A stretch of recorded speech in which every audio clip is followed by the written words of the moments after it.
Unless you've been living under a rock, these last few weeks was weird.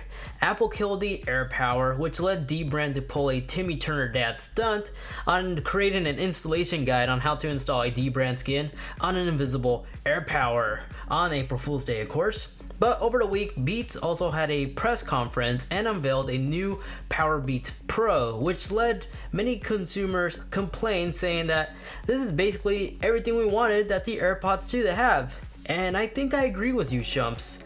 So based from a lot of search results from Google suggestions, I see that there's a lot of people also wanting to know if it's even worth getting this over the AirPods 2. So that's exactly what we're gonna go ahead and cover. Now, what we currently know about the Beats Power Pro, they are 23% smaller than the PowerBeats 3, so they didn't just simply cut off the cable and just created a wireless version. They're actually redesigned. So that's good. They didn't do the same thing what Apple pulled with the AirPods. They're actually water resistant, not waterproof, but water resistant, great for outdoor activities, runs, exercising, and splashes here and there. They should be perfectly fine, and they come available in 4 different color options. They come included with a traveling case, which is a lot larger than the AirPods, it seems.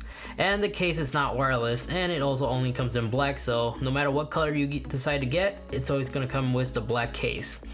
The buds do have an audio playback time up to 9 hours, while the AirPods only get 5. With the case total, the Beats can also get a total battery life up to 24 hours, just like the AirPods, first and second gen. And if one of the Beats headsets will die on you, you'll be glad to know they do support fast charging, as a 5-minute charge will give you an hour and a half of audio playback time. And then when it comes to its internal specs, they are using the latest Bluetooth 5, and they also have the same chipset as the AirPods 2. So this leads to them having support for hands-free Siri, just like the AirPods 2. They're fully independent, just like the AirPods, so you can leave either the left or right one on. And the Beats also have sensors aside the headphones to auto-detect and play whenever you remove a headphone, and place it back in to resume whatever you're listening to. Beats did make remarks saying that these new PowerbeatsPro actually have better upgraded drivers for better sound. The microphone has also been said improved for better noise cancellation when answering a phone in a noisy environment. And since these headphones rest inside your ear canal, expect them to have really good noise isolation.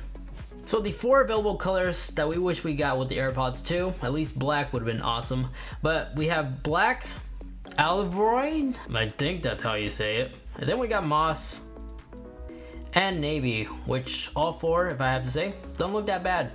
So with all that being said, is it really worth getting over the AirPods 2? Well, it depends on the person. The advantage that AirPods always have is still there. It's its size. AirPods are just more easy to travel with. It's easy to equip on and off. Although they do sound terrible compared to something like the PowerBeats from its design. AirPods are not in-ear canal headphones, like these in-ear headphones. They're not those. The advantages that you get with the AirPods, since they're not that designed, you can actually chat with somebody while still having the AirPods on, because you can still hear the person that you're talking to if you, of course, turn off or pause your music. And also, when you find yourself eating, you don't hear yourself chew. This is something that I hate to have to experience.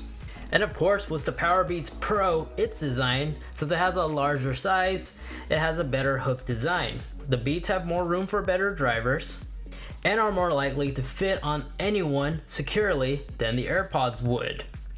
And unlike the AirPods, the PowerbeatsPro do have physical button support, so this means it's great for both iOS and Android devices. But in my opinion, these by no means are alternative for AirPods. Especially when Apple owns Beats. I doubt they will allow a competitor from their own brand to compete against each other. But again, both are more than capable of achieving the same thing. They play music, they're both independently wireless, they're best optimized for an iOS device, so of course you'll have a better experience if you have an iPhone, and they both can make phone calls.